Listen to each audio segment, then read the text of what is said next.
Unequal revenue sharing in college sports is here. The ACC already implementing it. Now it appears the Big Ten may be heading down that path. So would the Big 12 ever decide to do the same thing? And if they did, where would my beloved West Virginia Mountaineers fall? Would they be able to be a tier one brand and get that tier one revenue? Or will they fall behind their peers in the conference? Would they be able to keep up? That's what we're going to talk about in today's episode of Couz's Corner. I recommend you stick around. Let's have that conversation, and we'll do it right after this. Since 1931, the attorneys at Katz, Cantor, Stone Street, and Buckner have been the voice for victims who have suffered serious injury or death. They have a fierce passion for truth and justice and a sincere compassion for those who have been wronged by others. Whether you have been in a car accident or fighting with an insurance company, or you or a loved one has suffered serious injury or death due to medical negligence, we will ensure your voice is heard loud and clear. Katz, Cantor, Stone Street, and Buckner will ensure there is justice for all West Virginians because we are your lawyer, your voice. Visit us at yourlawyeryourvoice.com. What is up, and welcome into this episode of Couz's Corner, your home for top shelf content around the West Virginia Mountaineers. Unequal revenue sharing. It's at the ACC level to protect Florida State, Clemson, Miami, maybe even UNC. It was part of the settlement where they decided to settle the court case with Clemson and Florida State. They are getting an unequal revenue distribution in that league based on brand value, and it's going to be weighted heavily on TV viewership. Well, now, according to a recent comment by Washington AD Pat Chun, it looks like the Big Ten may be heading down that road as well. He says in an article in the Seattle Times, they're talking about Washington's financial situation, the House settlement, and whatnot. And here's what, this is one little paragraph from the article I'm going to read to you here. He says, Washington's budget remains an issue, especially as Chun and the Huskies have to contend with looming stadium debt and half shares of Big Ten media rights distributions. Because remember, they came into the Big Ten, they're only getting half share right now, not a full share. That was the agreement. It says Chun, however, still believes UW will earn a full share when the conference renegotiates its next media contract, expected to begin in 2030. And here's the key part that matters in this video. It says, however, Chun clarified that the Big Ten's next contract likely won't include equal shares for every program, with the conference potentially taking a brand-based model approach. So if the ACC's doing it and the Big Ten's planning to do it, why will other conferences not follow suit? Why would the Big 12,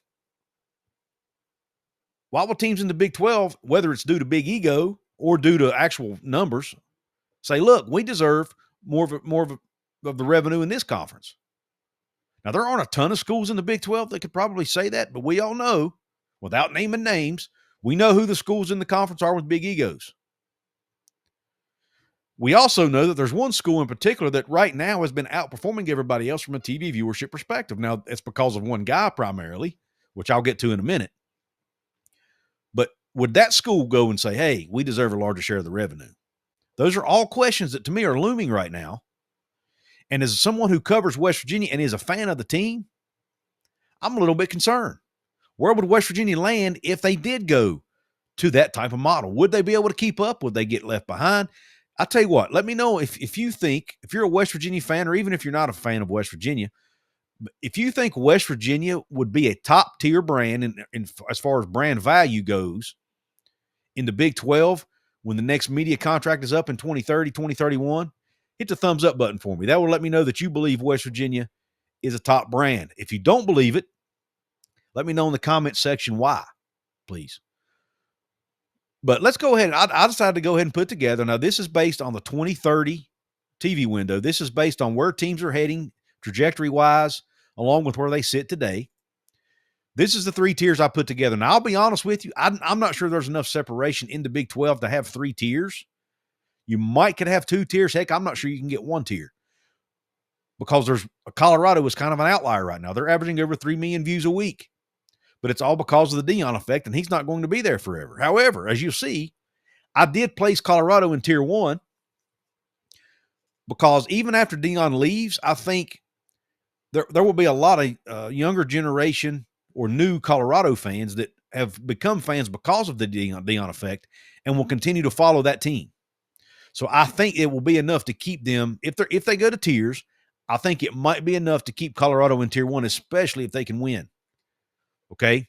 So right now I have them in tier 1. The other schools in tier 1 are teams who have been attracting over 1 million viewers a week for the most part over the last several years. That includes BYU, Oklahoma State, Utah, and TCU. Now, TCU did not get over 1 million views a week last year, and I'm not sure Oklahoma State did either. However, they historically have received over 1 million views a week on average in TV viewership. Now, a lot of you Big 12 fans are probably mad at me right now. A lot of you may be cussing me out. A lot of you might throw rocks at the screen. I don't know what. But let me explain myself here. I'm trying to be fair. Tier 2, a lot of these teams could potentially be tier 1 teams. I mean, Baylor gets 1 million viewers a week on occasion. Iowa State, Kansas State, they have gotten over 1 million views a week in some years, but they don't do it every year. So that's why I think they're more of a tier 2 team when it comes to viewership. You know, Baylor has a split fan base. So many schools in Texas. Texas Tech, believe it or not, struggles to get 1 million views a week most years. Despite their passionate fan base, despite their activity on social media, even here on YouTube, a lot of passionate Texas Tech fans, but for whatever reason, not a ton of viewership. Very rarely hit 1 million views a week on average. Now, I have Arizona State in tier 2 for reasons beyond their current TV viewership. They typically don't get a ton of TV viewership. Even last year, they didn't get 1 million views a week. A year when they won the conference. Arizona fans just don't watch a ton of college football for whatever reason, Arizona and Arizona State fans. But I do think Arizona State's trending in the right direction. Otherwise, I would have them in tier 3. The Kenny Dillingham impact, I think, is going to be big there. I think they're going to continue to stay on a winning track, and I think they'll attract more TV viewership and move themselves into that tier 2 as a brand in the Big 12. Tier 3, obviously have the 3 former American Conference schools because there was such a huge gap for them starting out in their TV viewership numbers. Listen, they're making progress. They're climbing, at least 2 of them are, in Cincinnati and UCF.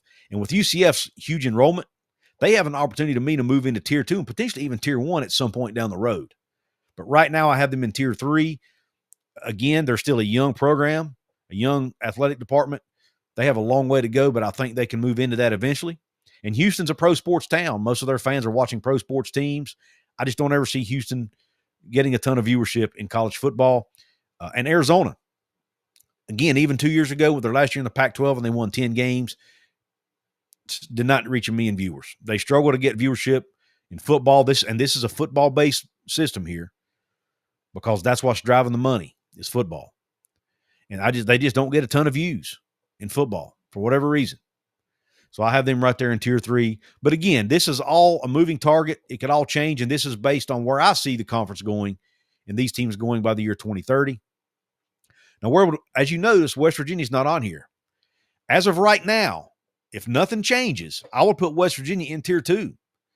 Their viewership, their TV viewership has declined over the years, really throughout the Neal Brown era. Despite playing teams like Penn State and Virginia Tech every year and Pitt, they are not getting 1 million views a week right now on average. However, during the Dana Holgorsen era, and probably even before that, I haven't went back that far, but they were getting 1 million views a week. They were one of the top teams in the conference in TV viewership, week in, week out. I think with Rich Rod at the helm, with the exciting brand of football he's going to play, getting 80 to 90 snaps a game on offense, running that high-tempo offense, scoring a ton of points, being more aggressive on the defensive side of the ball, hopefully forcing more turnovers.